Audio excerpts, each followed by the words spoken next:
Oh, man, we get to do a Paul Schrader movie. Oh, man, we get to do this Paul Schrader movie. Jamie, Yep. Let's go watch Cat People.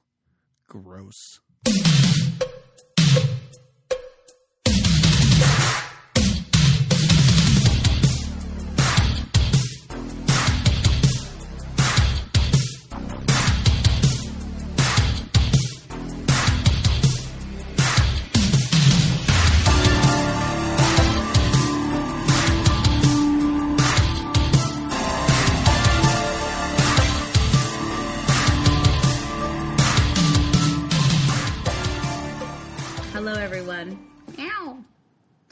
And welcome to another episode of Good Times, Great Movies. It is here where we talk frequently about a movie from the 80s. I am here. I'm part of this podcast. Jamie Lorello, the other part. DP McCambridge, he's here too. You want to give us a little meow? No, nope. You're not no gonna. No cat noises from me. All right. All I'm doing, hold on, I am slowly disrobing just so we can record this podcast. Oh. I'm already sitting just naked like the sun. Oh, you're stewing. We're on Skype. I can see. Oh yeah. Yeah, right. No, but like I said before we started recording, it's an equal opportunity movie. Yeah. Not just ladies' butts. We see plenty of dudes' butts in this. Sure. And I thought for the longest time, I went, oh, John Hurd got out of this without taking his pants off. Nay. During the last 20 minutes, several times. Full booty. We had so much energy before we actually started I the know, show. and now we're like, whew. Wait, why did we choose this movie? Remind me?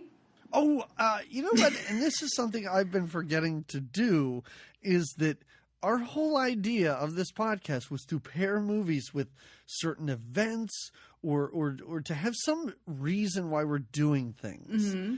This is National Cat Month. Oh. April is National Cat Month. Mm-hmm. So that's why I chose this. I didn't say it last episode, but that's why we're doing this movie. Well, and we had already done Cat's Eye, so I figured... Much better movie, by the way. I think I just typed in 80s cat movie, and, then cat this was near the top. In the early 80s. This is 1982.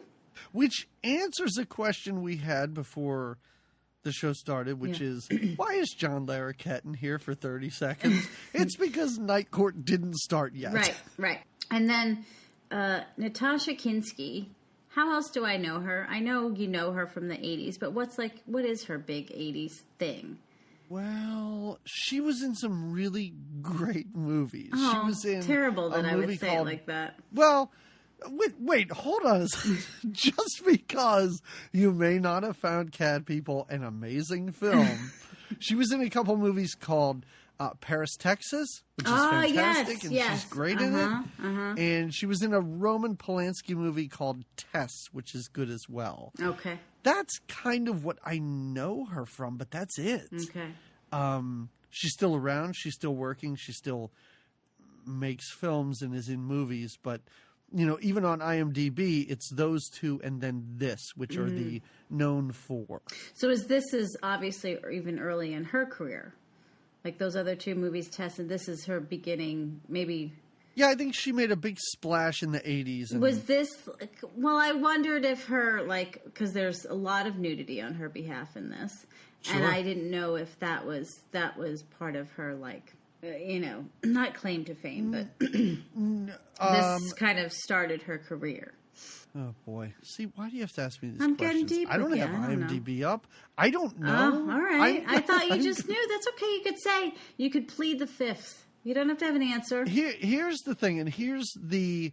If there are any questions about why was somebody in this or why was this made, I think the answer is that Paul Schrader made this movie, and he wrote Taxi Driver. He wrote Taxi Driver, and just within the past 2 years, he directed First Reformed, which I don't know if you saw it. I didn't. Ethan Hawke is a weird preacher. It was up for Screenplay Academy Award.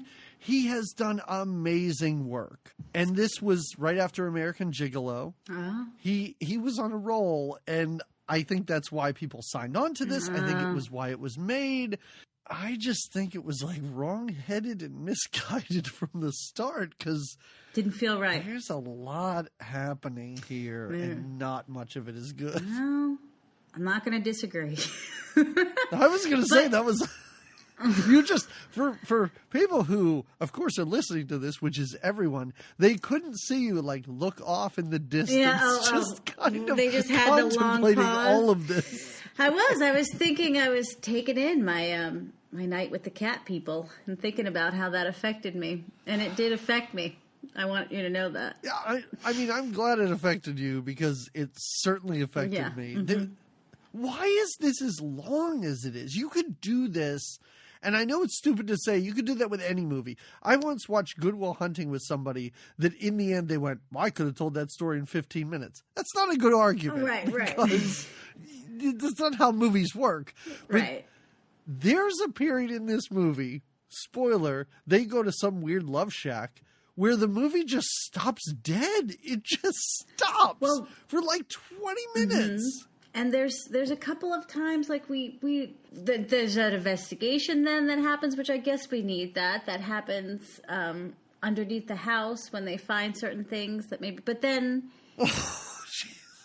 he's free again, and then it doesn't mean anything. And then why does she go off and then come back? Because she supposedly leaves to go to, I don't know, Richmond or something. She's going north. Richmond, yeah. When she gives the guy her last $22 and she's like, where will this take me? Richmond.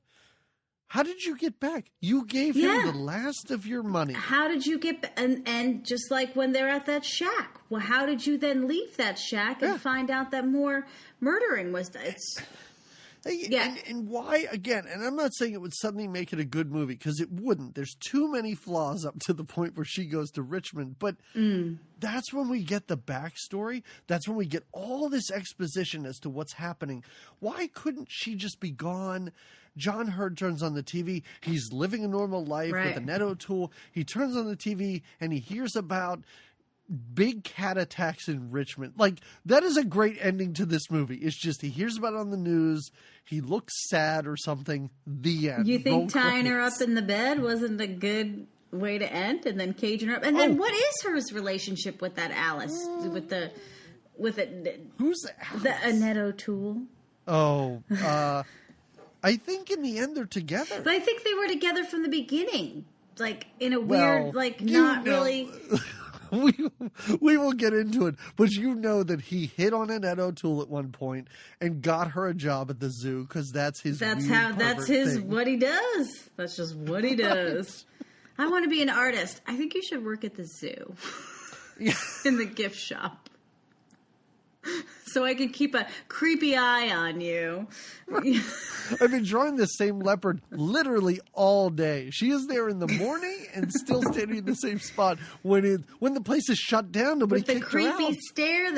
Why didn't anybody say, how about this lady leaving the spot that she's been? And this is what. And P.S. the conditions in that zoo are piss poor for these animals. Oh my God! These animals are in 3x5 foot cages. There's no natural environment surrounding them. The monkeys watching soap operas. They all have to deal with Ed Begley singing to them. The monkey has it the best. The monkey. I want to watch, again, I never thought I wanted to watch another movie with orangutan in it, but I want to see the Ed Begley Jr. orangutan story of this movie, because they are just sitting side by side watching soaps. Having a time of it. But instead, it's a movie about cat people for no reason. Yep. Should we just start with this? Yeah. Okay. In the beginning, we are somewhere in the desert. Let's just say we're in the desert because it's all red filter nonsense. A lot of red hues. And it is desert-y, and there's villagers, and there's all kinds of animals, like native-looking people, yes. And it's definitely not current times. Yes. No. Yeah. I guess. I don't know. I mean, I know it's not. Okay. All right. Okay. So anyway. And go ahead. We're going to have to spoil the big reveal of this movie, I think, pretty early on. Because the big reveal of how these cat people turn from cat people to human again is a huge question of mine. So I think we have to get into that. Get into it. Earlier than Malcolm McDowell tells us what's going on.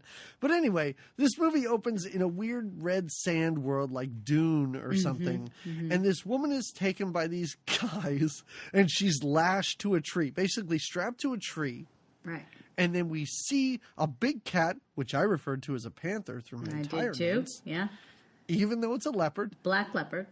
So we see this leopard approach this woman strapped to a tree, and it jumps on, like it puts Does it whisper in it? It's in her ear? Because I feel like it either eats her neck or whispers in her ear. I can't. Jamie, it's like they're slow dancing in a junior high dance. It puts its paws on her shoulders. And like rest its head on her shoulder. And at first I was like, is it eating her neck? But it doesn't look aggressive at all. So it looks like it's whispering a secret to her, like of the cat people. I was like, and I wrote that down. I'm like, is the panther whispering? Yeah, just call this movie Secret of the Cat People. Maybe we don't need so much bestiality then. So then, I guess it's the next day, this woman is visibly pregnant with, I guess, a cat person. Yeah. And she enters this underground cave where the cat is there again. Yeah. And cat people. Like now we're into the actual movie because this was not really the movie. No, this was just a little bit of background story to get us into the movie. And then we see... Basically, it's the same young pregnant girl, but with a sharper haircut. Right. We fade in from this woman's face in the cave with the cat. It dissolves into Nastasha Kinski's face in an airport. And I was... This interaction with she and Malcolm McDowell, I was instantly confused. Me too! Like... She arrives and she goes to make a call at the payphone, and then first I didn't know if he was just picking her up like her ride from the airport, and then he looks at her and she looks at him, passionate like they look in each other's eyes like they're gonna, but still not knowing each other, and then it's her brother. That's her brother. Yeah, he introduces himself. He's like, "Hi, I'm Paul. I'm just here to pick you up and everything." 2 minutes later, they're in the car, and he's like, yeah, so did you think your brother would look like me? I'm like, what? They're related? What is happening? You have a British accent. She has origins, question mark? Like, I don't understand this at all. So I guess we are to believe that they were separated at birth. Yes, she's lived in several orphanages, we find out. Yes. He's been looking for her. Different corners of the world, and all converge on New Orleans, parentheses, for some reason, because there is no reason this should take place in New Orleans. No one has an accent. It is just... Why is this in New Orleans? I don't know. Is it just so they can go to that swamp shack? Was it cheap to film there? I don't. These are, again, you have questions. I have questions, no answers. These are questions I don't have answers to. I wanted to say, again, first watching this, thinking I'm going to get into it, I'm like, all right, we're in New Orleans. Maybe we got some kind of voodoo vibe happening here with the cats. All right, I dig it. And he takes her back to where he lives, and he kind of has this caretaker who is like this New Orleans, like, kind of priestess voodoo witch lady. Not really. She's not like hardcore, but she seems to know that he's got cat issues, like as we see later on. This is like we said, this is in New Orleans. And you said we have Ruby Dee. That's the wonderful actress who plays this woman. Yeah, she's just fabulous. And I don't want to say, because it sounds somewhat racist to say, like, why doesn't she have some Cajun accent and perform voodoo? No, she sounds like she's from Transylvania for no reason. Like, it's not a New Orleans accent. She doesn't do any voodoo. She's just there as his... She makes some eggs one morning. Remember when she's like, I'm going to make you some eggs. While she's watching Top Cat on TV. Yeah. Did you notice that later on when Nastasha Kinski is in the bus station when she's looking to go to Richmond? Oh, yeah. On TV, there's a commercial for cat food. Like, it is so on the nose nonsense. ambiance in the background of this. No. It's so saturated in cat garbage. But yeah, she's there. She's like, you know, she's she like appears his caretaker. Yeah, she appears to be like the maid or the, you know, just the caretaker of the property or something like that. They have a nice dinner. Like, they have a really nice dinner that she has made, and Malcolm McDowell sits there. And, her name, by the way, is Female. Oh. I like how she's just totally cool with going to jail for this. Oh, Like, yeah. She's like, well, I guess this is what I do. I'm a caretaker for a cat person. I knew it would come to this at some point. Like, at no point is she like, I did not murder those people in the basement. Right. I just covered up for the dude. Yeah. But even that, she could have been like, I didn't know what happened in the basement. I just knew that he had a little peculiar. Right. Well, he does. They have a nice dinner, but at the same time, his surprise for her, he's like, I have a nice surprise for you. It's like this closet full of like circus stuff, like masks and we didn't need this juggling ball, because apparently her parents, besides being cats, which we find out later, they were also in the circus. Yep. They were they yeah, it comes to nothing, but yeah, they were in the circus. They do a weird, creepy juggling thing together. That's weird. This nursery rhyme that they say to each other while they juggle, which I thought they hadn't met. How did they know the juggling thing? I don't know. And she was in an orphanage. She never met this circus family. So many questions. My big question is, were their parents in the circus as cats? Or as people? I don't know. Like, well, they had costumes. It's a good question. Probably people, but I want to understand the relationship of cat people to other cat people, because the whole thing is, he's like, we need to have sex because we're brother and sister, and we're a weird species that can only have sex with each other. Because if we don't, they can have sex with other things, but they kill them when they have sex with them. Right. Then if you're a cat person and you're just getting down with other cat people, are you just cats? Because or are you, do you ever then transform? Just people?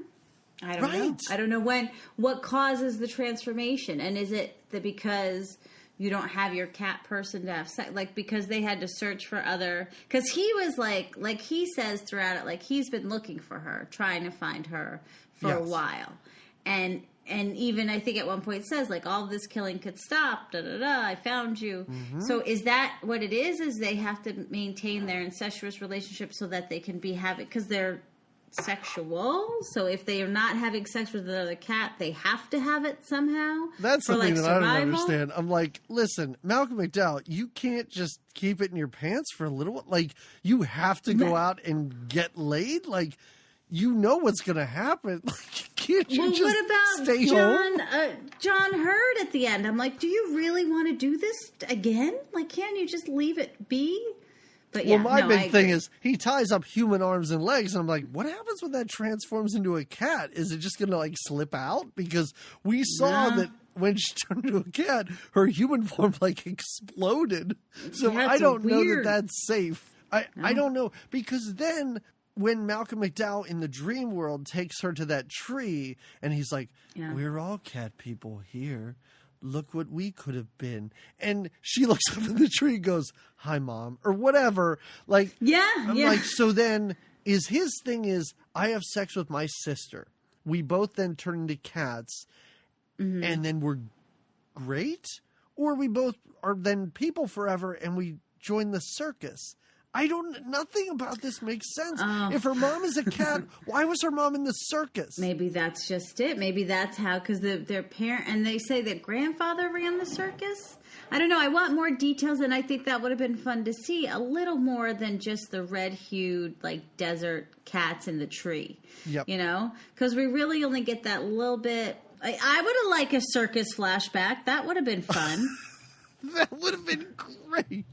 If we just saw like one day they were people juggling, Yeah. the next day they were cats, like balancing Right. on balls or something They like were that. right, or they were like in their sad little circus cages, like looking at each other across the bars, and Nothing could be sadder than this zoo, this New Orleans zoo, which makes me so sad. Like I was so sad watching this going, I hope this isn't the New Orleans zoo. Me too. I was like, I hope that the zoo is a little more, and maybe this is what zoos were like in the 80s, but I don't know. I used to go to the Bronx Zoo as a kid, and I remember it looked like, well, I was a kid, but Yeah, no, everything know. seems better when you're a kid. I took my kids to the zoo because I'm like, I think this is what kids need to see so they appreciate animals. But the whole time I'm walking around going, this is depressing and I don't like it. I don't want to be I'm here uncomfortable anymore. for these animals. Yeah.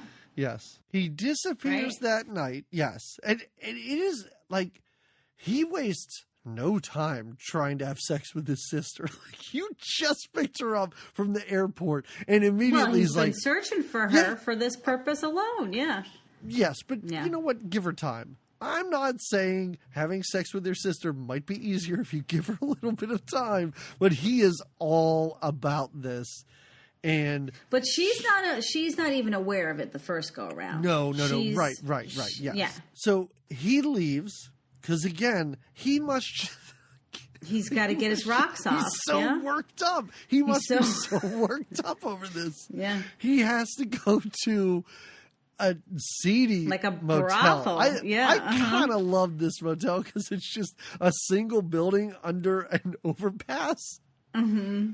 So he goes there, and we don't know that he's there, but we're suddenly following a prostitute for some reason. Right. And she goes up to this room, and she's talking because the bathroom door's open. She's like, well, for this much money, you get this, and, you get this for like a massage. And then if you want other stuff, it's this much money.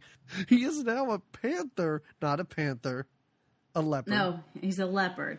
Just hiding under the bed, letting her go through all of this. Well, but she's getting her clothes off. While she's giving all of this, she's derobing. She sits on the bed and she puts her hand in that weird goo that happens. Remember when she puts her hand in that goo and she's like, what is this? And then she sees this little panther tail underneath her wiggle waggling around. And she's like, I don't know if I'm okay here. I don't think you are, sweetheart. Right. I'm not sure what this guy's into if he's bringing his cats around. And barf. And she has no problem sticking her hand in that goo either.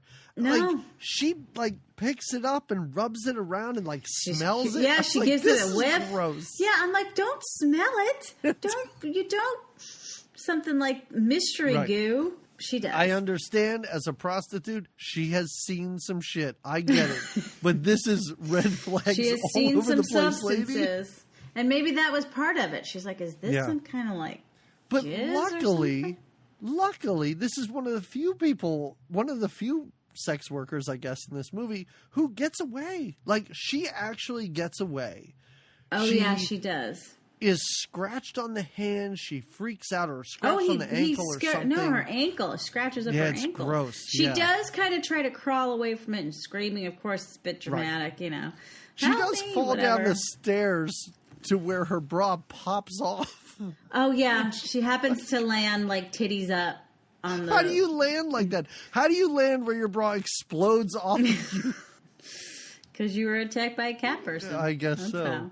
So here's my first question about this cat thing. We learn later on in this movie that if a cat person, who Malcolm McDowell is, has sex with somebody, he turns into a cat. Then, to turn not into a cat, he then has to kill somebody. So seemingly, he already had sex with someone before this prostitute showed up? Yeah, well, that's how did the goo get there? Right. Yeah. So is this his second hooker? Yes.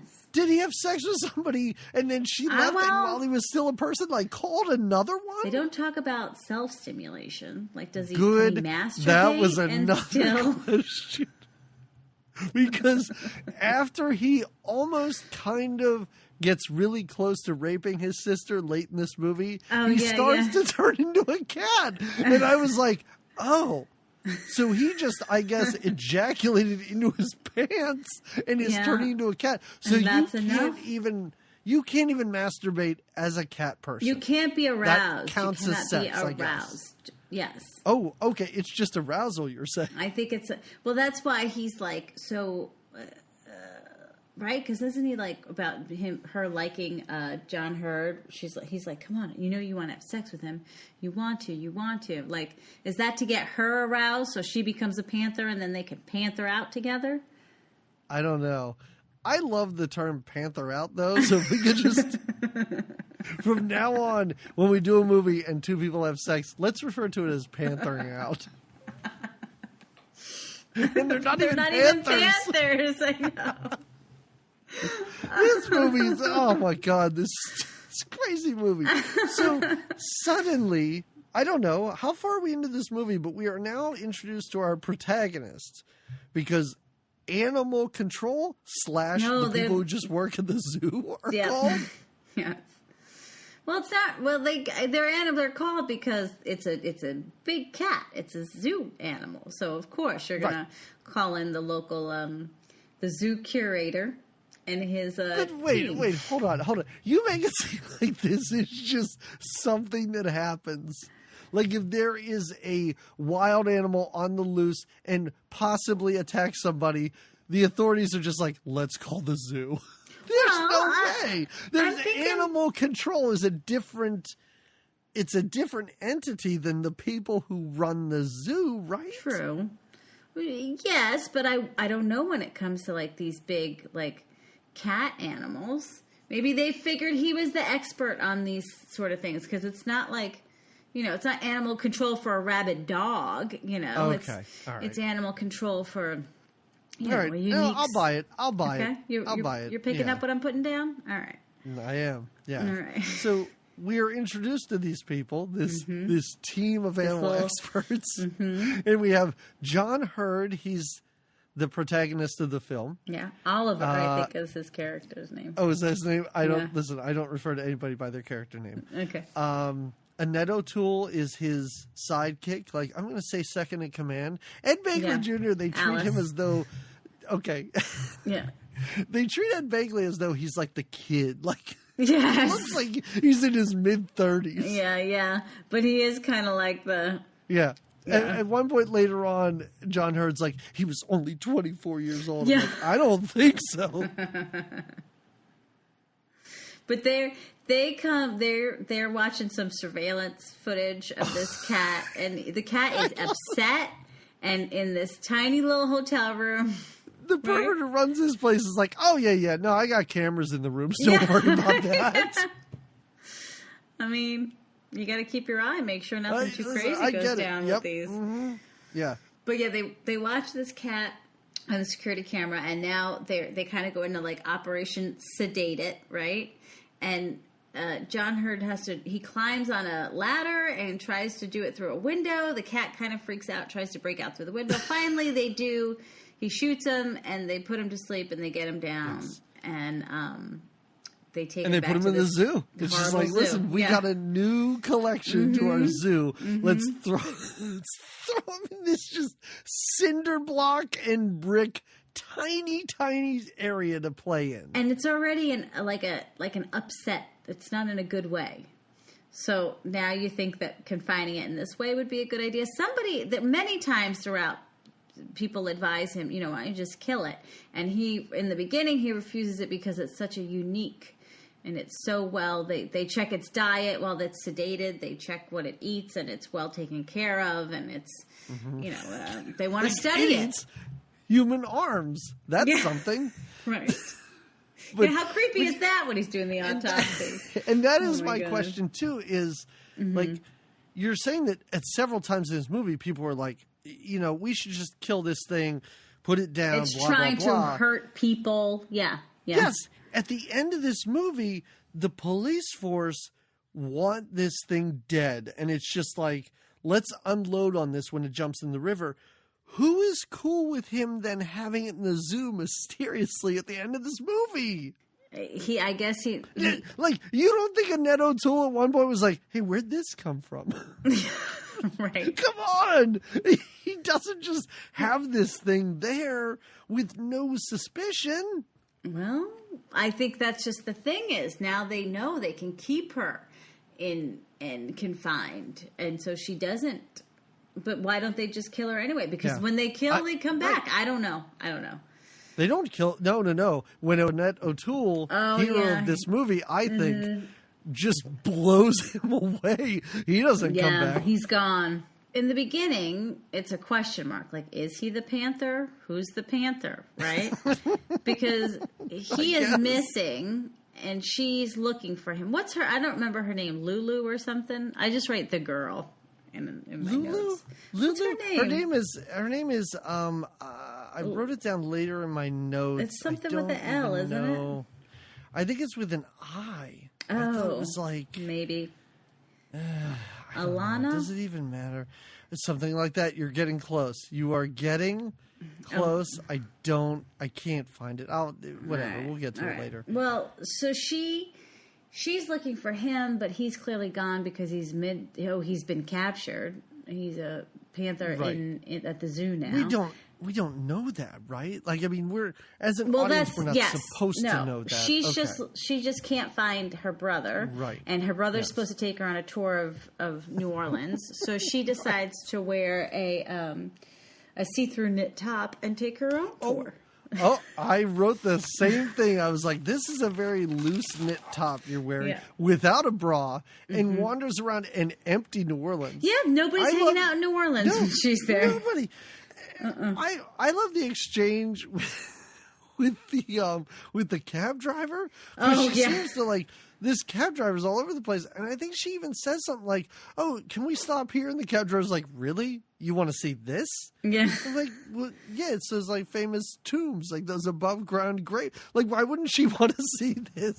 The cab driver that has 3 pairs of glasses on at one time. I don't know if you noticed that. She was fun. I liked her. I did not notice that. I wish she was a little longer on screen, though she had more screen time. Me too. Because at first she asks Ruby Dee, she's like, "Can you show me around?" And her response is like, "Bleh, I cannot show you around because I'm watching Top Cat on TV." Like, she does not leave this house, but I guess she's waiting in case Malcolm McDowell comes back. I assume this is a regular thing, I guess. Which also we never hear about. Like, I need just a quick news report with like another prostitute was killed, blah blah blah. Right? This makes 4 in the past year. Like, It seems like everything was great until she showed up, and then she's kind of spoiling it. And why does he work at a church? That doesn't come back to anything. That's a creepy thing. Yeah, she goes to look for him because the what's her name tells her, "Oh yeah, he worked late. He's at work, and work is a church." But that goes nowhere. Again, he goes nowhere. Like, why is he working at a church? Like, if there's some religious element to this, it's never talked about. No, it's not. It's not fully exposed to us. It's true. No.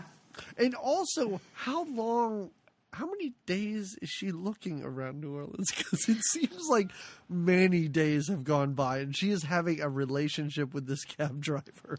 Oh, you think? No, I thought it was like a quick, like, here we go. And so the cab driver just takes her to the zoo. Yeah? All right. No? I didn't think it was just one day. I thought it was several days because I almost feel like it's day, it's night, then it's day again, then it's night again. But I could certainly be wrong. It's New Orleans. That's what it is. I don't know. Okay, great. Well, she makes her take her to the zoo, basically. Yes. She's excited. Well, that's to go where to the she zoo. Doesn't want to take her. And she's like, "Really? Are you sure? You sure you want to go to the zoo? The New Orleans Zoo? It's not the Bronx Zoo, lady. You see how little their cages are? Yeah. You want to see this animal abuse? Fine. It's your funeral. You do it. And this is when she locks eyes with this sad, very angry panther leopard in the cage. And she basically, like you said, she doesn't leave the exhibit, if you could call it that. She just... And it is these, like, what would you say? 8x8 cages? I mean that's generous. And it's just concrete. There's no like tree or grass. A line of these things, like as far as the eye could see. This is what these giant cats, lions, orangutans are in. It is how more of them aren't angry. You have to wonder. Yeah, it's deplorable conditions at best. Yes. But she is drawn to this leopard. She locks eyes with it, as you said. She stands there. She has a sketch pad. We don't see her draw at all. I don't want to make too many comparisons to the 1942 one, but the woman in the 1942 one works for a newspaper, and the movie opens with her standing in the Bronx Zoo sketching this leopard. And just she's there all day, but it's funny because she keeps sketching and then ripping it off. But we see the sketches. Yes, we see the sketches. We see her constantly throwing them into a garbage can. Like the garbage can is full of her papers. They've spilled out onto the ground. There's a reason she's there all day. Nastasia Kinski seems as though she's just staring at this with a blank sheet of paper for hours. Taking it in. Just taking it in till now. It's nighttime, and John Hurt I guess he's just working late in his little zoo office. He's just doing his thing. And he sees her and she runs from him. And again, she's there's certain movements her and her brother do. They have these cat-like reflexes so they can jump really quickly. They enjoy and trees. They run really They enjoy spryly. spending time in trees if they can. So she jumps up in a tree. He gets her down. She's sort of warm and feverish. So he takes her first to his little office area to kind of get her temperature down. He is a smooth talker because they are first he's reciting poetry to her for some reason. I don't know what that's all about. I don't know. But and also very quickly, Dan Fielding from Night Court shows up for 3 seconds to yell at him and then disappears from the movie about not letting the panther go, or about letting the panther go, right? And he's chasing her through this zoo. Not too far behind, she flies into a tree, and he doesn't seem distressed by this. No, it's a pretty girl. Right, yes. She's got a pixie haircut. Yeah. I guess he has an open relationship with the redheaded girl that he seems to be into, but then don't know what this relationship is about. Yeah. Question mark on that. Yeah. But and also another weird thing is when he's like, "Hey, you should take some of this aspirin." She's like, "I don't believe in medicine." I was like, "Oh, I wonder what this means." Nope, nothing. It means nothing. It's never spoken of again. Well, then she says they want to go to dinner. They make arrangements to go to dinner because she's like, "I'm really fine. I'm just probably hungry. It's been a busy day." So that I think she invites him to dinner, but she doesn't eat meat. But she will eat oysters and fish. Oh, yeah, no, definitely. Because they go to a seafood place. That's my favorite thing, is when she goes, "Oh, I don't eat meat." And he's like, "Oh, all right, I know this great oyster place." Okay, great. And he's teaching her how to eat oysters. It's like, "Oh, you know what? I'm not going to hit on you or anything. Don't worry about that. Let's go eat the sexiest food ever. Let's just go talk about raw oysters." So now here's the thing. Here's where I am when I'm watching this. I'm like, okay, so now she's eventually got to become this panther or know that this is her power, right? We do know she knows that, but she knows it very late in the movie. Yeah. It happens to her. Right. But now they're going to dinner and they're having these oysters, and I'm like, all right, the oyster's going to turn her on, and she's going to start to become. That's kind of what it looks like, by the way. Their goo kind of looks like oyster droppings or something. Right, yes, oyster droppings. I like that. This was the first I was like, oh, I was like in my notes getting excited, like she's going to be a panther soon. She's going to attack him. But no, they do. They have a casual dinner. He offers her a job at the zoo. Just offers her a job. Oh, so you're in New Orleans visiting your brother. You need a job? She might already have a job. How does he jump to this conclusion that that she's here permanently, first of all? She never says that. Right. Or that she needs employment. But again, this is weird. He is doing all he can to get laid, to the extremes. I'm going to take you to this weird sex shack that I have in the woods. I'm going to teach you how to fish. Wait, it's going to be that comes out of kind of nowhere. The weird sex shack thing, because really first comes out of nowhere. Wait, we're not there yet. Well, wait. No, I know. We're not there yet. First, we have a day at work at the zoo. That's our next scene, is where the elephants are getting washed and Ed Begley singing to the animals. Cute. Oh. Yes. And the monkey, this is when they watch TV together. Does John Hurt pull a dead rat out of his pocket at one point? Yes, because he's walking through the animals with his team there, and the one animal, I guess, looks a little peckish, maybe hungry, and John Hurt's got the answer: dead rat hanging out in his pocket. I'll tell you what he needs a snack. I don't know. I who want they like feed a it to, the weird lion, movie about just all the females who work at this zoo were all girls that John Hurt hit on at one point. Like everyone that works here, I can only assume that's the case. # me too at the New Orleans Zoo. And it rhymes too. It make a great poster. Right? Great T-shirt. Right. Me too. # me too. New Orleans Zoo. Jamie, I think you just designed our next T-shirt.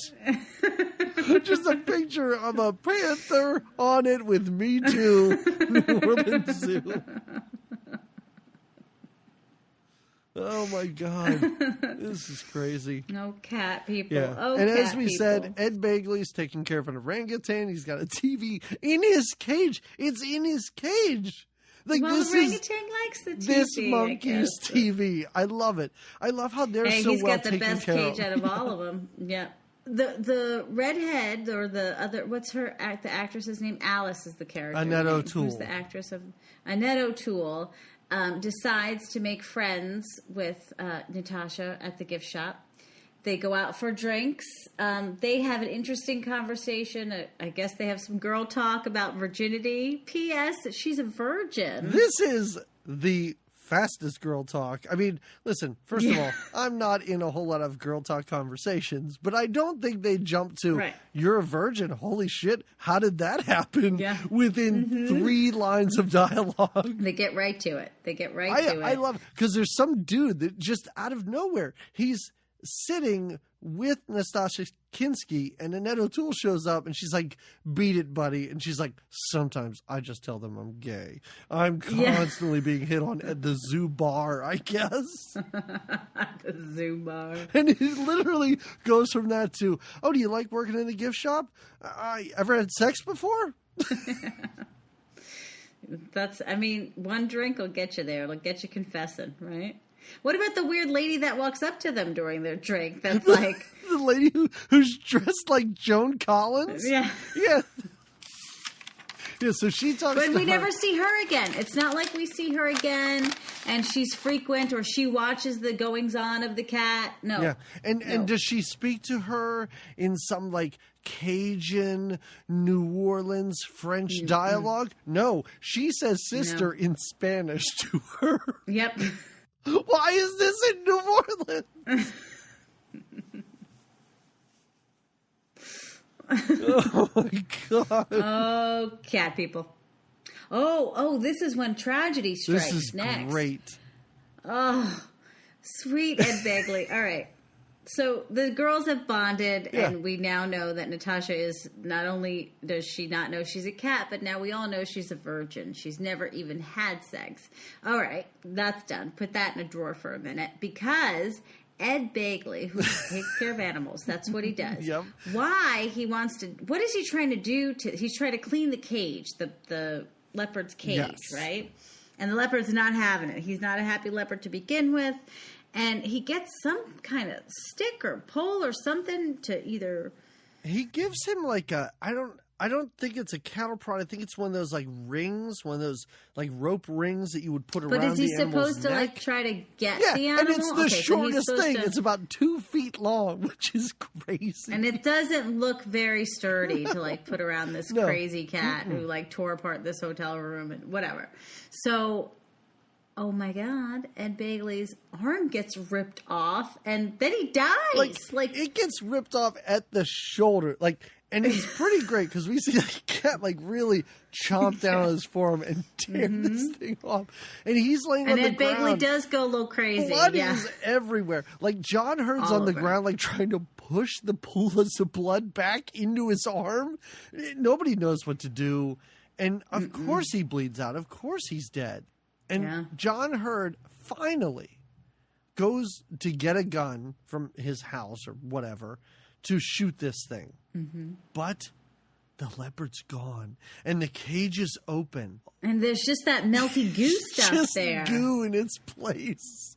Did he have sex with Bagley somehow? No, remember, if you kill somebody, you turn back into a person. Right, okay. Sex turns you into a cat.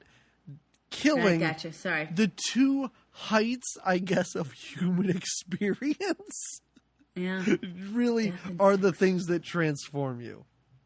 Because I love how Malcolm McDowell just was like, I don't know, how long do I have to be in this movie? Can I be a cat for like half of it? And I assume Paul Schrader was like, deal, done. Because finally, I don't know, what are we, like 40 minutes into this? And then Malcolm McDowell just shows back up again. I like that he tells her he was in prison. I was in prison, he tells her. No follow-up questions from her, like, what did you do? No, she's fine with that. But this is when he's creepy about her wanting to sleep with John Hurt. He's all like, come on, I know you want to F her and you want to have sex with him and he turned you on.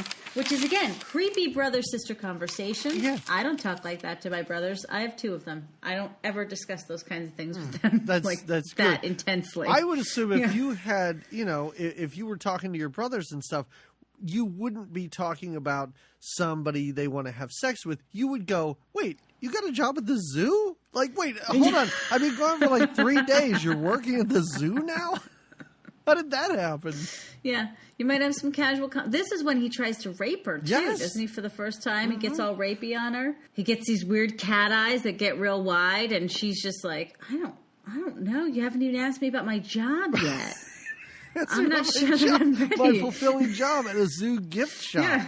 It's awesome. These Cub Scouts were in yesterday. It was amazing. I think she says, like, I had a hard day. I watched somebody die today. And I really liked him. I think she says, and I knew him or something. Yeah, he was a friend. His question should have been like, don't you work at the gift shop? Why were you in there? Yeah. How did you, why? Exactly. Because she was. You see her white shoes with all the blood. Why? Yeah. Why she should have been. Doesn't she have a keychain to sell? No. What's happening? And nobody questions this too, because Annette O'Toole's like, I used to work at the gift shop. I remember those times. And then he gave me a promotion, and suddenly I'm taking care of animals. I had to go to school for this. He made me go to school. And now she's the next me. I can't wait till she takes my place. I see it coming, right? Oh, my God. And then they have, like, super cat powers because he gets all rapey and she, like, jumps off the balcony. Oh, yeah. Does, like, a handstand or a flip, or maybe he does this. Yeah, it's like, she does it. When she jumps out the window, she, like, again, it's got these cat-like reflexes and kind of jumps and twists and starts to run from him, and she runs into the cops. She's always running into the cops, whether she's a human or a cop. Or a cat. Yeah, that's true. I love at the end, when she turns into a cat, she just like hassles some cops on some bikes for a while. Oh, yeah. She does. And there must constantly be police up and down this road. They're always here. Well, I like it because, like you said, when she goes for her little tour of New Orleans, the town is empty. But it's well policed, I'll tell you that. Right. But so she doesn't, first she tracks, she flags down the cops, and then, but he's gone. So she kind of turns back to her house. She's like, no, it's fine. I just got startled. But then the police dog starts to go crazy. And we get this little subplot explanation. That's when I was like, whoa, how much weed does this dude have in his house where the dog is freaking out? The dog's going crazy. And the cops are like, which I don't know that they're like, well, he's kind of freaking out. We should investigate. And when they do. I have seen so many movies where a cop dog is freaking out and the cops are like, shut up, you stupid dog. And then they just leave. That this was jarring that they like got a warrant and went into the house with like a detective who shows up, and I thought was going to be a big part of this movie. No, yeah, because the detective has a lot of information. Yes. And he just drops that information off and never comes back. He knows about the circus folk. Yeah, he's got a lot. So this guy, her brother, has got some history. He says that he was. He's been in and out of psych wards. Yeah. He's a religious fanatic. Yep. Mm-hmm. His parents were in the circus, so he's used to animals because what they found in the basement is like gross. I guess, does he keep other leopards down there, or that's just like he goes down there and chains people up? It's like corpses That's that what have I been thought. eaten. I was like, is this where Ruby Dee keeps him when he is a leopard? She chains him up because even Kinski and then at feeds the him end, people? yeah, like even Kinski at the end when she's talking to John Hurd, like she talks about tying herself up and chaining herself up. So are you just going to keep me in a cage? Are you going to chain me up like my brother? And I was like, all right, so I guess Ruby Dee would chain him up, feed him somebody to turn him back to a human, and then she would just like capture him again when he was a cat. I don't know, but there's just a bunch of bones and shit around this place. Yeah. It's a creepy dungeony environment. But that's when some trouble goes down. He's MIA, so they can't arrest him. They don't suspect her. They don't suspect Natasha in any of this.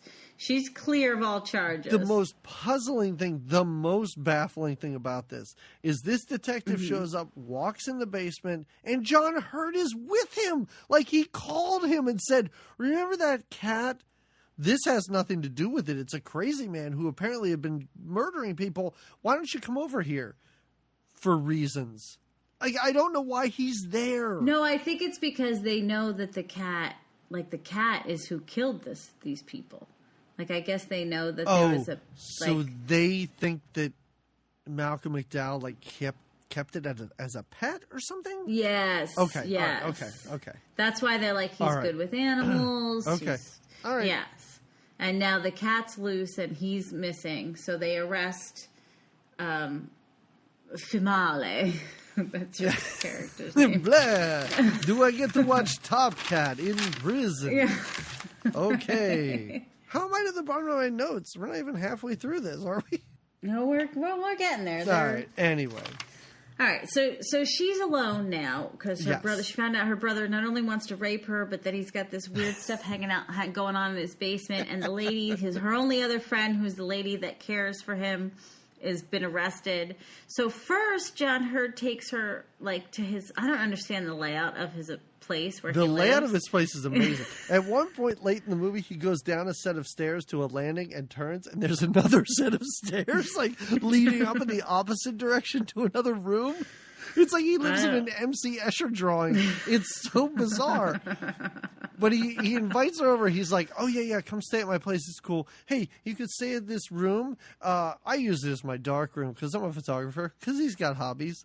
And yeah, he does. He does. There's a bed in there, yeah, though. He walks in this dark room, and there's a bed there. And that's where, it's creepy. It's not creepy. It's strange because he makes her stay the night in the dark room, like, oh, yeah, I'm just here to help you, and you're having hard times. But then, in the next scene, he's taking her away to the country. He says they're taking a drive to the country, which is, weird when they're going for the drive, and he's like, look at the boat. Oh, my God, I love that. Look at the boat. I love that because I was like, this is just ad-libbing that's legitimately funny. When he's like, look at the boat. Hey, look at that boat. And look at that boat. And she's laughing. He's laughing. That was the one time in this movie where I was like, they must be having fun at this moment because I can't imagine through most of this anybody's having a great time. You don't know. I don't know. I don't know. I don't know. Maybe it was a joy to work on Cat People in 1982. It was hot times in New Orleans. And who's this old guy watching the house for him? Like, I've been keeping the place warm for you. I don't know whose house it is. It's his house, I guess. I don't know. Because he's like, oh, this is a place that I, help build and stay here sometimes. I'm like, did you create your own timeshare with this elderly black man? And you guys are like, I don't know, you have it 3 weeks of the month, and then I'll have it the other 1 or 2, and then we'll swap the next month. It is bizarre. But he leaves, doesn't he? He doesn't stay. He just leaves. He just walks out like, yep, been keeping the lights on for you. Gone from the movie. There you go. I assume he's dead at the end of this. Maybe I shouldn't be thinking that hard, but she was a cat, and then he shows back up, and she's a human again. So she killed somebody, and I was afraid it might be that poor man. No, she killed the animal. No, her first blood is a bunny, I think. No. I mean, later in the movie when she is clearly, after they have sex for the first time. Yeah. She runs away, and he drives all the way back to this love shack and walks in, and she's a human again. So I'm just afraid she killed that poor man. Oh, you might be right. He doesn't seem that upset over it, so why should I be, I guess? No.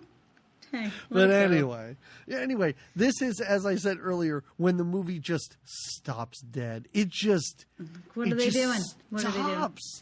Like, it is so baffling why they're here. Anything they did here, which is almost have sex, basically, could have taken place in his house. Like, there's no reason for them to go to this weird place. Are leopards known to like hang out on the bayou? Is that part of it? Yeah. I didn't think so. They're just running wild in Louisiana. I didn't think so, but I don't know. But yeah, it is. We have a little montage of them doing the crawfishing and going on a boat and I guess and then it turns into like a romantic drama for like 5 minutes. And then they're having dinner and now at first when he took her in at first it was just because she had no one else and she just got this weird news about her brother. But that's really not what's going on here. So they're having dinner and she's a little afraid of alligators and he makes some noise makes some comment about how like having sex will protect them from alligators or something. And she's just like, I can't. Yep. I can't have sex. That's what I was like, oh, is this like, he's scraping the bottom of the barrel for lines now, I guess, because he's been trying to have sex with her since the day he met her, and his last-ditch effort is like, what keeps alligators away? People having sex. They hate the sound. Yeah. Let's do it. Mm-hmm. What? They almost do, though. It's I don't know. They're this close, really, but they don't. Yeah. Well, because she feels like, well, first of all, she's a virgin. We know that. And I think now she has a clue that if she does, she's going to become a cat. And but she doesn't. Anybody give her want this? to. Like, is this just something she's kind of known through her whole life? I guess. I think she's putting it together now. I think she's starting to put things together, like when the thing happened in the basement and the brother trying to have sex with her. And she obviously has this deep connection to the panther. Sure, to her brother. Or the leopard. Yes. No, but even to the animal. Like, she's obviously deeply connected. In the meantime, the brother is trying to have, remember he is taking pictures at a cemetery. Cemetery, yep. And he takes home some blonde and takes her back to his place, I guess, or her place. And he can't, I guess, perform because the blonde is like, oh, that's okay. Sometimes it happens. And he's like really upset by it. So it's weird that it parallels with her. It's a weird reaction from him because he seems half upset, but almost in a weird way relieved. Like, he's like, oh, good. At least I won't turn into a panther and kill this woman. Yeah, but I'm kind of upset that I couldn't turn into a panther and kill this woman. Well, because he still needs to get off, I guess. And from this point on in the movie, I'm going to say more scenes than not, individuals or everyone on screen have no clothes on. Because it's taken a very long time to get to this point, but from this woman, we saw that prostitute's bra explode off of her earlier, right? But since everybody was clothed. Haven't really seen much. But from now on, it's Malcolm McDowell's naked butt everywhere. It's this blonde woman. Nastasha Kinski does not wear clothes anymore in this movie. And as we said before, John Hurd, we see his butt a couple of times. We see some Hurd booty. This is when so they don't have, her and John Hurd do not have sex, but they come pretty close. And you could see that it's almost painful for her. Like she needs to do something about the fact that she can't, have sex. Yeah. So she is now naked and walking through the swamp area, naked, and the swamp area gets this yellow red hue. Oh, it's kind hilarious. of like a flashback to where it's almost like she has predator vision for a little while, where she's seeing, it's heat. all animals. Yeah. Oh yeah.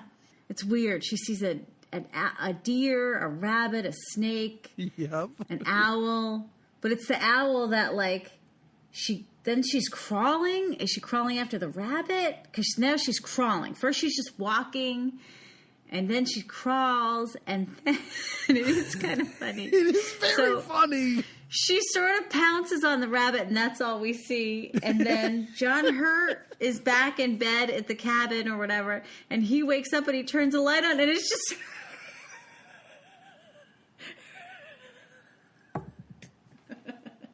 It's just her with, like, blood on her mouth, and she's like, don't look at me! There were moments in this movie where I laughed out loud. I know I wasn't supposed to, but that I was laughing. One. No, I agree. I was like, what the hell? It's like me when I have a bucket of Nutella at night and I'm in my, like, laundry room. I'm like, don't look at me! Baron walks in and you have it smeared all over your body. Oh, my God. Yeah, it is so great, too. What's great about it is this is what happened, and the next time we see them together, he's not like, what was all that about?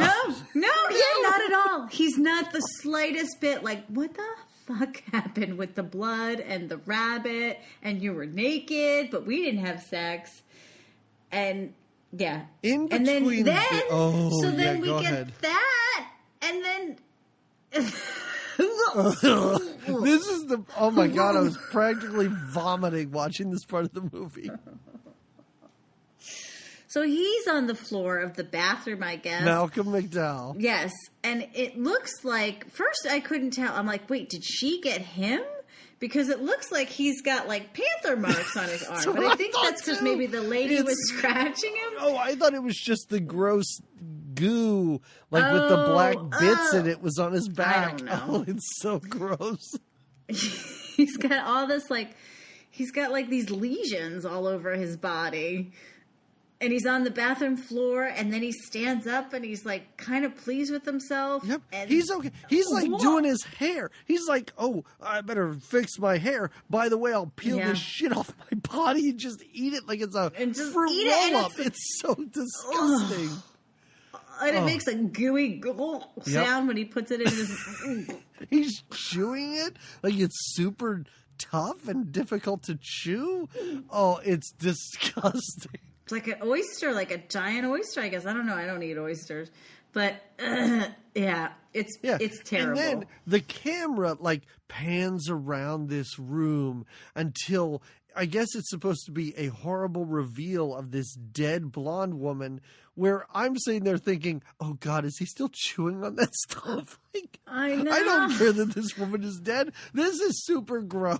Yeah, what he just did was gross. I don't care what kind of shape he left the body in. So then, suddenly, they're not at that love shack anymore. No, I don't know when they left or why they left. Listen, Jamie, there's a deleted scene in here because he pulls up to the house. She leaves. She has her suitcase packed. John Hurt jumps out of the car. He's soaked. He is soaking wet head to toe. His hair is drenched. She's bone dry, and I'm like, what happened? Why is he so wet during this entire scene? What's going on? But this is when he, like, professes his love for her, and she's like, would you love me if we can't have sex? And he kind of laughs, and she's like, oh, but you wouldn't. I'm like, calm down, relax. And he's like, no, come back, stay with me. It's okay, don't worry about it. And the camera pans up to reveal Malcolm McDowell now sitting in a tree overhearing all of this. It is again another scene where I was laughing the last half hour of this movie. I found everything so funny. Because it's silly. You're like, what the hell, guys? Because I think at this point, I finally went, okay, this is not a good movie. Like, you may have tricked the early movie. Yeah, you finally resigned to the fact that... This is super dumb. So I am just going to enjoy this however I can. And all the cool things you could have done, I don't know what, but anything cool or it like you had some leads there. Okay, is he a wacky religious guy and it's some kind of religion that honors the panther or whatever? Do anything with this. It's not sexy even. It's not like it's not like a hot erotic, like it's disgusting and then creepy and then like, I know that that's what they're going for. Like, they're going for some, like, steamy thriller, But you can't have it with cat people. You can't do that. And not this kind of cat. Not the way they did this kind of cat. So John Hurt and Annette O'Toole are like talking about women. They're in the truck together. Again, weird, because she even says, like, I know you like her, but they, like, live together. Yeah, she's like, I thought you liked me at one point, and blah, blah, blah. And he's like, we don't need to talk about this. And me as the viewer is going, no, please talk about this, because I need something else in this movie.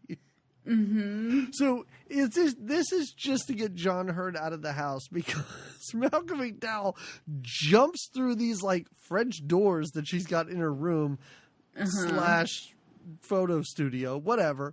And this is, again, another point in this movie when he's like, you're my sister. We have to have sex. I don't know why I'm giving him the accent of the woman. It's a British accent. But he's like, you're my sister. We have to have sex. This is what our parents did. Oh, did you not know our parents were brother and sister? Ha, ha, ha, ha, ha. I'm in a leather jacket and I'm all wet, just like John Hurt.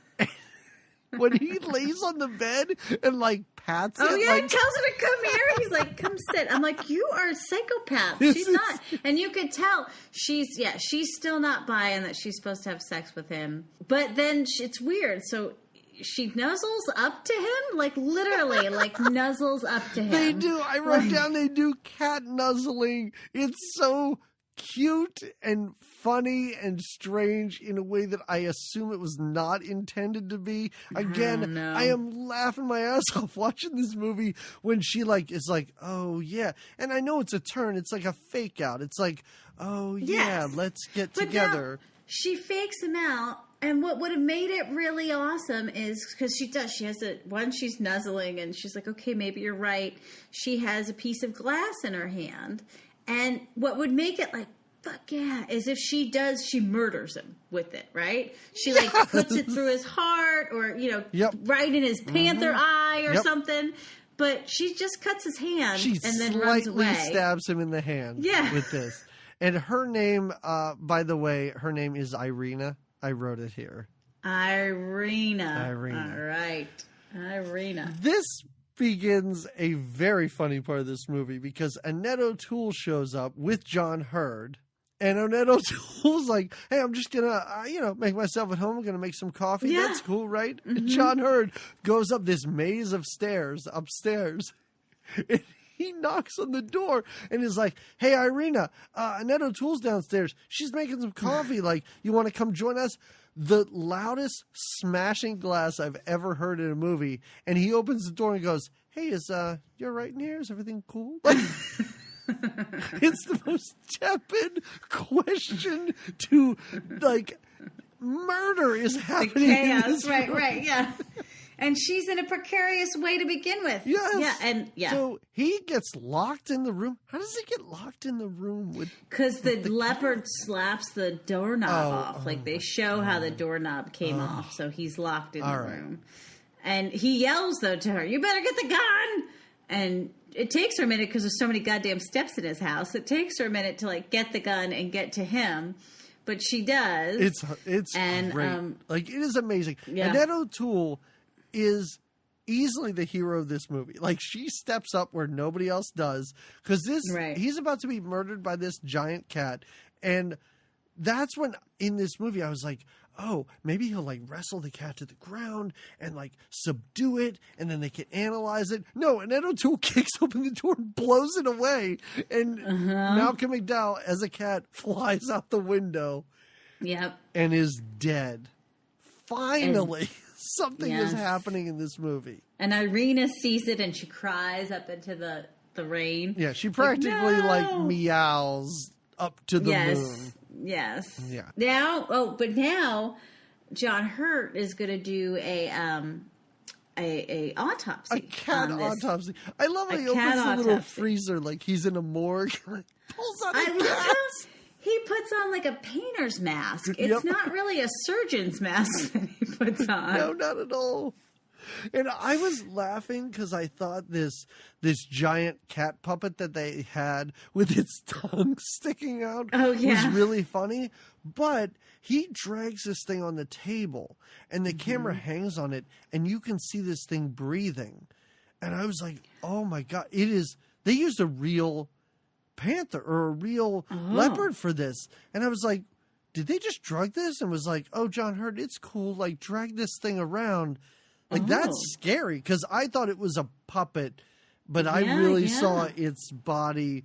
The thing was breathing and just knocked out. I was like, oh my God, that's super scary. But yeah. So he cuts this thing open and a human arm. Is that Ed Begley's arm? Well, that's what I thought too. And I am so confused about this because that's what I thought. And I went, oh, he still got Ed Begley's arm. Wasn't that several weeks ago that this happened? Or is that part of the man? Right, is that part of him? Part of the man. Because I don't understand how this works. I don't understand how they can go from cat to human back to cat. So when he's a person, is there like a cat inside of him? Is it like a costume? Like a cat, but like a flesh cat? Like a fleshy cat costume? Because we see later it bursts out of Nastasha Kinski. So is it inside building up? Is she like in there still? Yeah. I don't know. But yeah, and then it just dissolves. It just dissolves into like... It's into that goo again. Dust and goo and like green smoke. And then it's gone. Irena, now I'm going to call her Irena the whole time. Because she has a name now for the last... Yeah. She decides to visit the housekeeper in jail. And they have like a 30-second conversation. And nothing is... I think she wants answers, but she doesn't get them. She's like, well, what do I do? You don't do anything. Yeah. I don't... No, I'm talking like Highlander. I can't get any exits. I love it. It's all we're right. in New Orleans. It's your cat people accent. But she basically tells her nothing. She's like, I don't know. You can't do anything. You're alone now. She's basically like, it's hopeless. Yeah, you've got nothing. Yeah. And this is, and I'm in jail, so I can't even take care of you like I did your brother. Yeah. Mm-hmm. Yeah. And this is when I kind of felt bad for her as a cat person who has never killed anybody, never done anything terrible. She's just a cat person. So now she decides to flee. She goes to the bus station and, like we said earlier, gives the guy $22 and is like, where will this take me? And the guy, a great response. The guy goes, where do you want to go? Yeah. Where are you? And she doesn't have an answer. Yeah, because you see that in movies where people are like, she says where north. will this get me? And no one in any other movie responds with the question like, I can't just pick a place for you. I'm sorry. Right. Where are you going? Yeah. What's your desired destination? Yeah. So she goes to Richmond, and it's very explicit. You're going to Richmond. She gets on this train, heading to Richmond, and then she has a dream. A vision? Flashback? A vision. Flashback? I think it's more like a vision. Oh, right? Boy. But things are explained at least. Finally, this movie's 2 hours long. We're an hour, 40 minutes. She just had to get on an Amtrak. Well, what did she find out? Her brother's there. Yep. He gives her the story about how they're an incestuous race of like royal leopards, I guess. Yeah, leopards who live in the desert for some reason. And also, I think it's funny because Malcolm McDowell is explaining this, but just in voiceover, because the two of them are just walking through the desert silently, but in voiceover, Malcolm McDowell explains everything that is happening in this movie. Finally, and can they just live? Can't they just stay as cats and like live? Like, shouldn't she go to the land maybe where they're from so they can just cat it out together? Just cat it out. And not worry about killing anybody? Or is it that they have this drive to be a human because they are part human. So maybe that's it's the catch. Right. And where is this world where there's a single tree in a desert too? Is this real? In between New Orleans and Richmond, Virginia, I guess, somewhere. But also, is this like the weird death land, like the afterlife? Because she sees him there, she looks in the tree and sees a panther and is like, hi, mother. But then the cop at some point tells us that their parents blew their brains out. Oh yeah, so that's right. That detective lets us know they shot each other. I don't know. I can't take it. I can't figure it out. Annette O'Toole goes for a jog. Let's just say that. We watch her run forever in this movie. She runs forever. Now, does she run around the zoo and everything? Because she goes for... And then what about... this dog, this huge dog, basically attacks her, and she's like, "Hey, okay, I thought you were a panther. Never mind." Because the whole time she's running, she's being followed. She's looking behind her. Yeah, we see like these POV shots of somebody following her. Yes, and you're right. A giant Saint Bernard jumps out of nowhere on her. She's really unfazed by this. And now she runs all the way to the gym to get the last 5 minutes of a swim in, I guess, at the gym.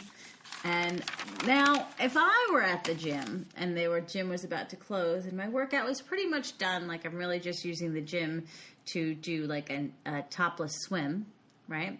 Topless dip. It appears as though she had been running all day. Like, it is noon. It is noon when she's running, and she shows up at this place and it's dark. She's like convincing herself she's going to get back together with John Hurd, but she's got to erase the fact that he was into this weird like chick for a minute. So she's going on this like cleanse run. You know, I'm not a runner, but I think when runners sometimes have heavy stuff on their mind, they go for long runs. Okay. Right? No, I understand. And how is John Hurd so in demand? How are all the women in New Orleans tripping over themselves to get with this dude? Well, from what we see, the town's pretty quiet, so I don't know. Okay.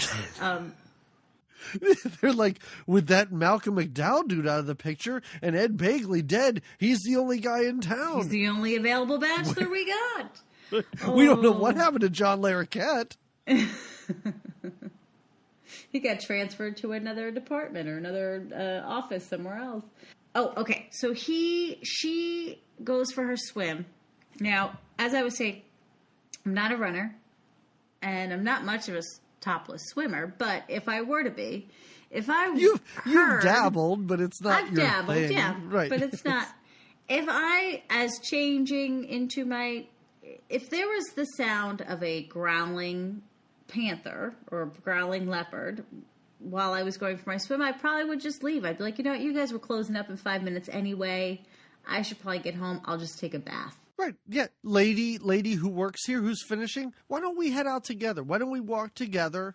Yeah, through safety the parking in lot? numbers. You know? Right, exactly. But no, it's like, I'm sure I'll be safe in the locker room down below by myself. Yep. Well, this growling continues. And she goes for her swim, and she's a little creeped out because she hears more leopard noises. And then who is to but appear is out of nowhere, because she was just on the Amtrak, but now she's back. Like you said, we don't know how she got back, but she's back. Don't know how long There's she's been Irena. gone for. Don't know how she's back. And it's not just Irena. It is now suddenly a super confident Irena. Yeah. Cocky Irena. Like, I have embraced my cat personness, and I am now a totally different character in this movie. And I did enjoy that. Like, I like that happened. That's she comes back much saltier. Yeah. Yes. And Jamie, I do have to just drop this in for our listeners who might be interested in the 42 version of Cat People. The pool scene is from that movie as well. Oh. And it's done so much better because in that movie, it's a woman who really does, like the cat lady in that, really does feel threatened by this woman who works with her husband. Oh. In this, I don't know why she's harassing Annette O'Toole. Like, she has no reason to be upset with her. They were drinking buddies. She has been nothing but great to her through this movie. John Hurd wants nothing to do with Annette O'Toole. Like, why are you threatened by this cat person? And it goes nowhere. She kind of threatens her, but then really she's after John Hurd anyway. So that's what she says, too. She's like, well, I'm not here for you. I was just looking for Oliver. I think it's amazing how she just shows up with the woman that works there. Like, they're just standing next to each other. And the woman that works there isn't like, where did you come from? No. She does help her out of the pool, though. The redhead tries to warn. She calls and tries to kind of call in a warning to John Hurd.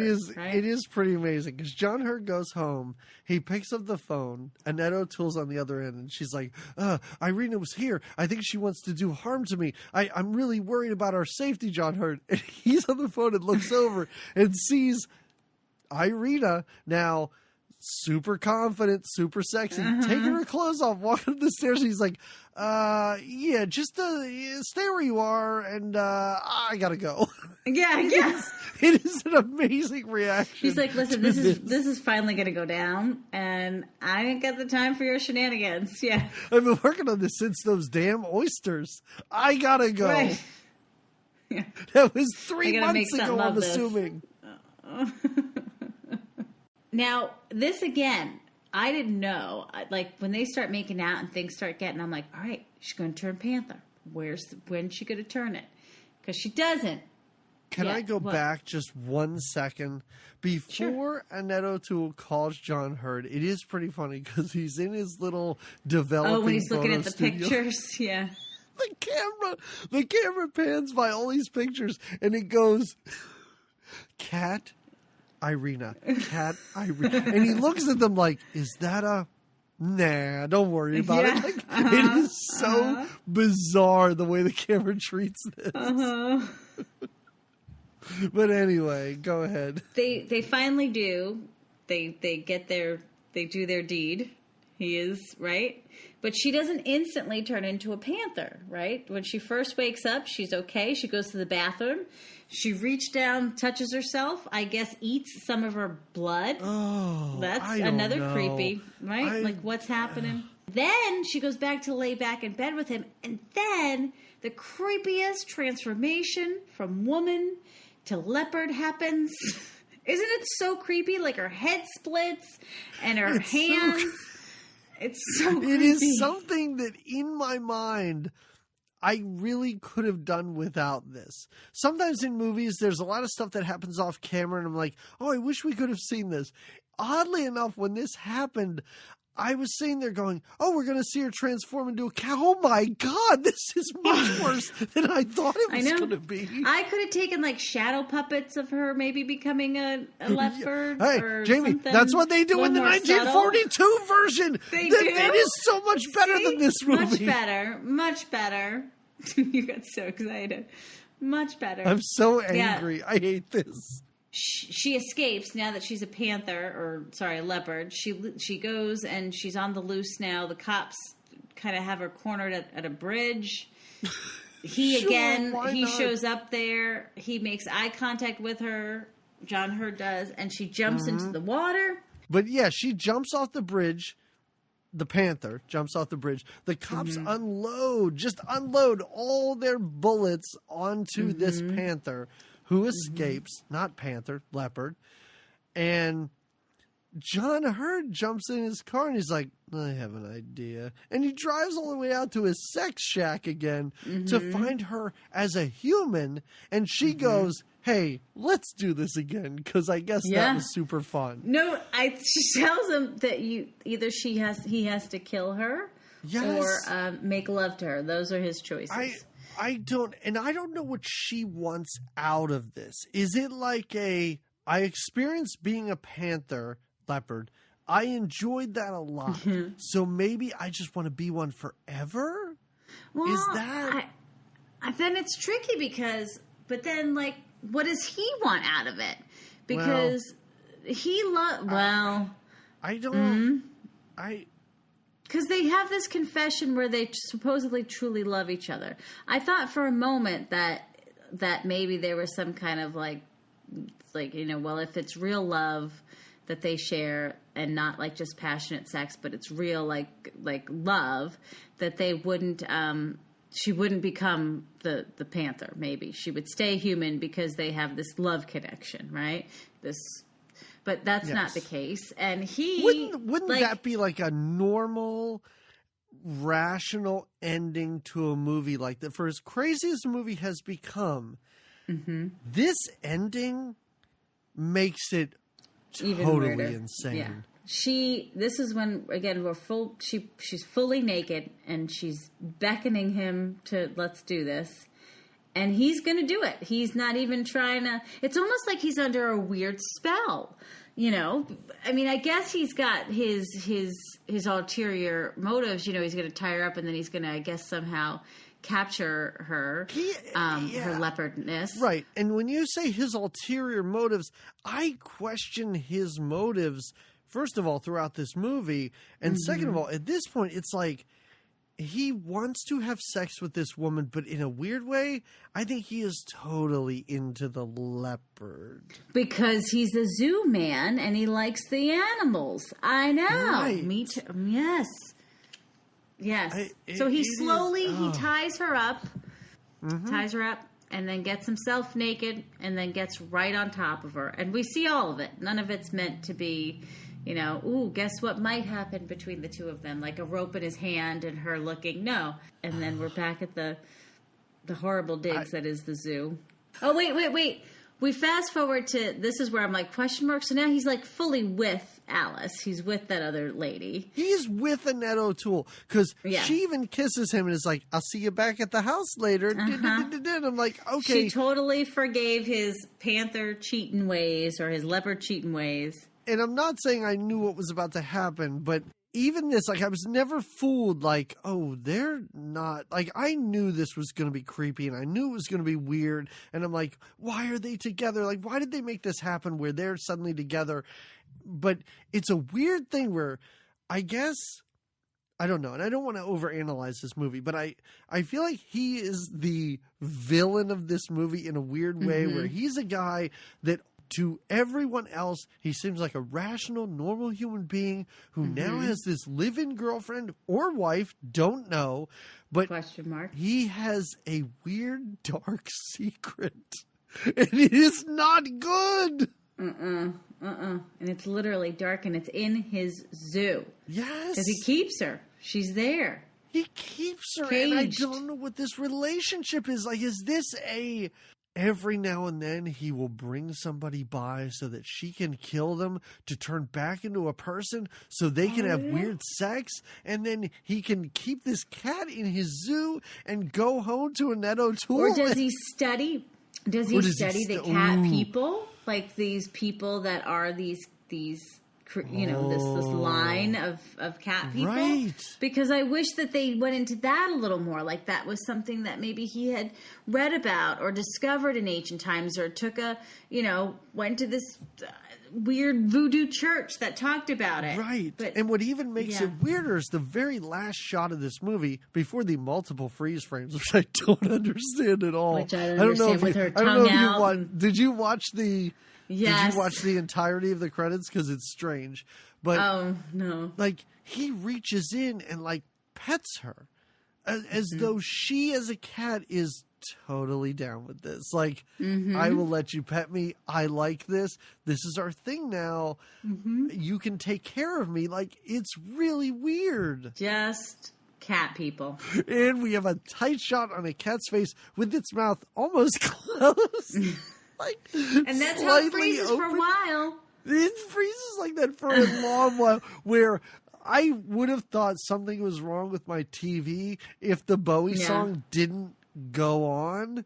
Right. Because it literally looked like if a movie freezes on you, because it should not be frozen at that point where the mouth is slightly open and you see a little bit of the tongue. A little bit weird. And then we're at a point in this Bowie song where it leads to a crescendo. The movie starts playing and the cat roars, and then it freezes for a second time, and the rest of the credits roll. It's nonsense. This movie's garbage. I hated it so much. Oh, you're upset. You're so upset. I really am. Yes.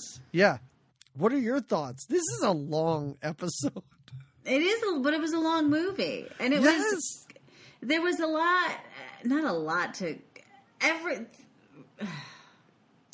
I kept wanting to like it, and I kept thinking something would unfold so that I would, or even if I didn't love it, I was going to be like, oh, but that was interesting when they did that.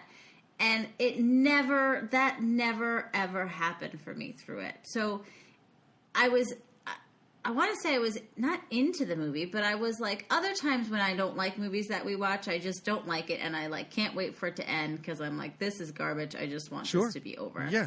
But in this case, for like at least 50% of it, I was waiting for it to be, if not good, then at least interesting for something, and that didn't happen. So, yeah, I wasn't as angered by it, but I could see where, because I kept thinking that too. I kept thinking, I bet the 40s version of this movie was really fun and kinky, not like kinky and spirited and just kinky. I don't know, because you're like, I don't like all these naked people. I need more kinkiness. Well, but that was the thing is, saying. even with all the nakedness, it didn't feel sexy to me. It felt creepy, and it didn't feel like, I don't know. I didn't like it either. I just didn't like it.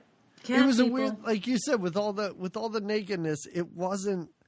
It wasn't sexy. erotic. It wasn't kinky. Right, yeah. It was more like, this is the human body, guys. Get used to it. You're going to be seeing it a lot. Yeah, you're going to see a lot of it, yeah. Boobs are just there, yeah. What I would say is it is a movie that was intriguing in that it kind of kept my interest.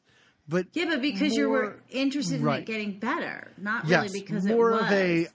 More of a like, why is this happening? Oh my God, I can't believe that happened. That doesn't make any sense. This is stupid. It's like a hate watch. It's like I can watch this and hate it.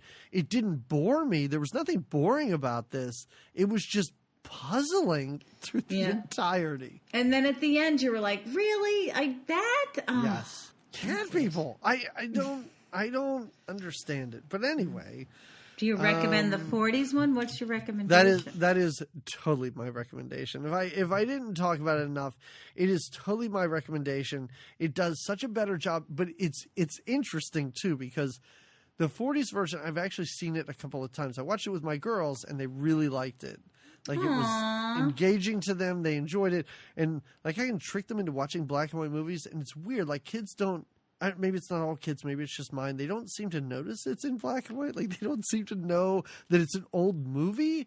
I showed Jocelyn a bunch of Twilight Zones a while ago, and I was like, "Oh yeah, these were made back when your grandmother was a little girl." And she's like, "Really? They're that old?" I was like, "Yeah, they're in black and white. Like, what? Do you not understand this?" She just thought maybe color was like, yeah.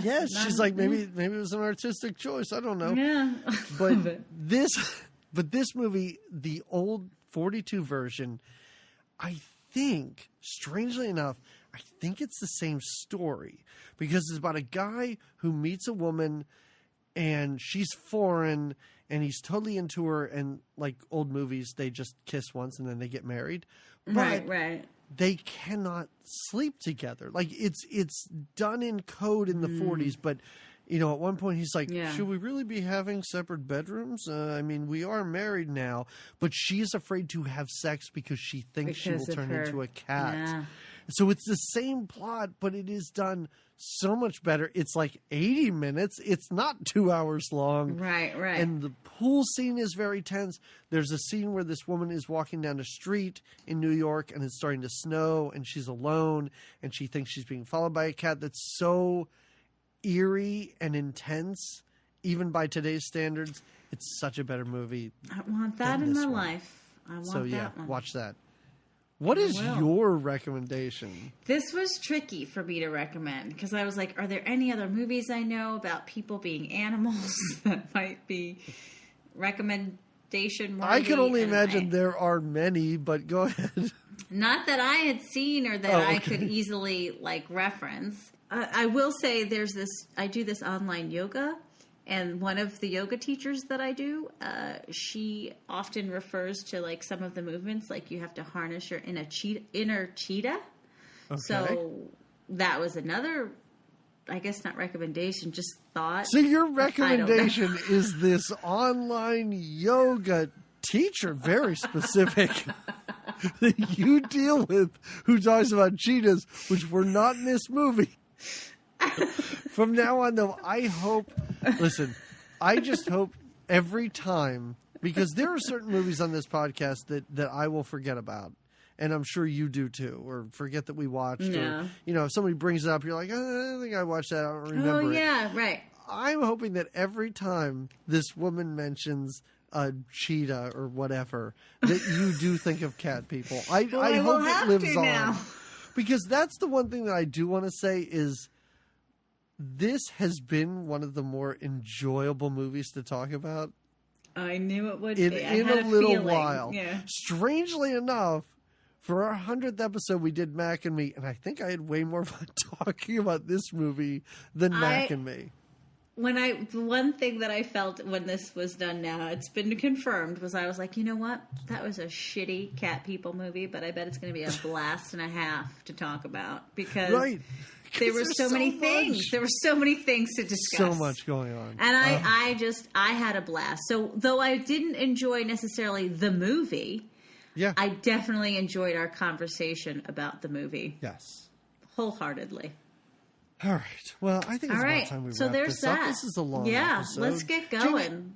I do want to tell our listeners one thing, and we did mention it a while ago, in that we are part of the 25th Frame Network now, and I meant to make a bigger deal out of it when we joined, but, with all the 100th episode stuff, there was a lot going on. It slipped by, and I shouldn't, it's terrible to say. At the end of our next few episodes, I do want to highlight certain shows on the network because there are some wonderful shows on there that if you like our show, you should really look into the 25th Frame Network. Just type it into Google. You'll find it, But let's talk about our next movie. All right.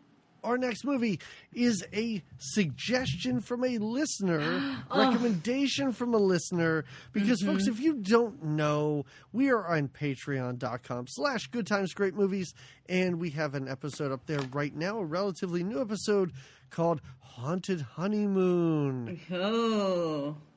And we have a bunch of other episodes, so go check it out.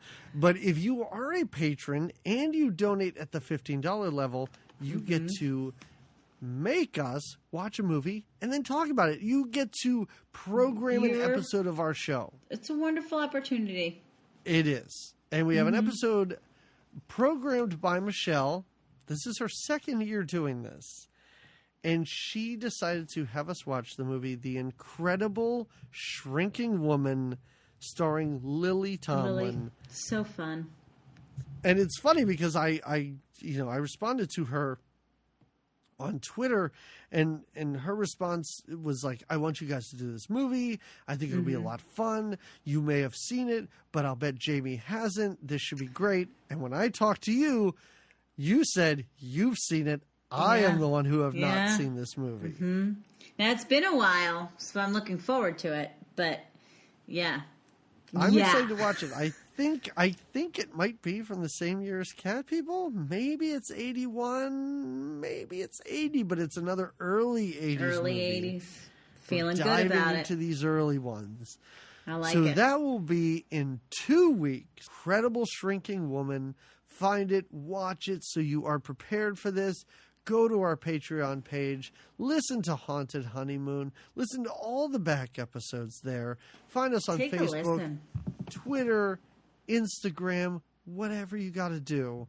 Whatever you got to do. However you do I'm exhausted. I am exhausted. I know. I need to take a cat nap. You get it? Oh, cat people taking cat naps. Yeah. We've been recording for 2 hours right now. Our patrons, and again, that's another benefit of Patreon, they've been listening to a 2-hour episode where the rest of you got an hour 35 maybe? There was some stuff cut out, some bathroom breaks you didn't get to hear. Did we have bathroom breaks? What happened during those? I don't know. I was using the bathroom. But I will hear when I'm editing, and our patrons will hear the whole thing. All right. Everybody, we will talk to you in 2 weeks. Bye for now.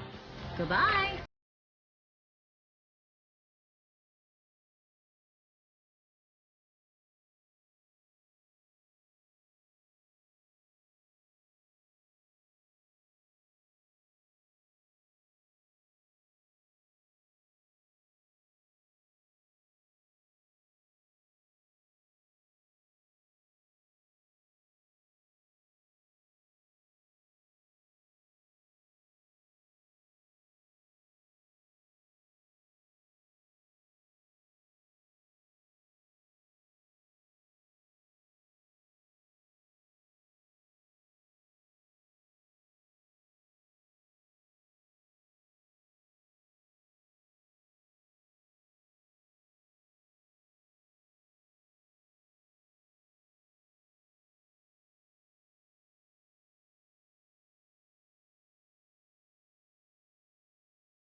What's new, pussycat?